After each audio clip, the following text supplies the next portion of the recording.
së fillim njërë doa të kërkoj falje onës nëse mërziti që për ndaj me ju këtë, po...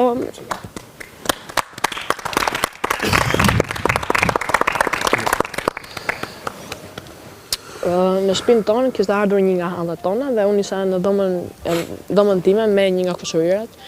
Edhe dëgjoj shumë ulërima dhe atë natë lunte Shqipëria me një, nuk e di, një ndeshje shumë rëndësishme, edhe mendova se ka bërë gol edhe ishte mbrojtja Rima gëzimi.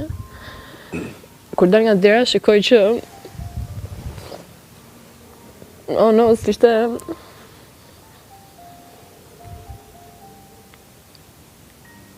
po kalonte një krizë epileptike edhe ne ishim vetëm, mami u trem shumë edhe askush nuk dinte ta ndihmonte se kishim përjetu kurrë dhe nuk dinim çfarë bëjmë këtë rast.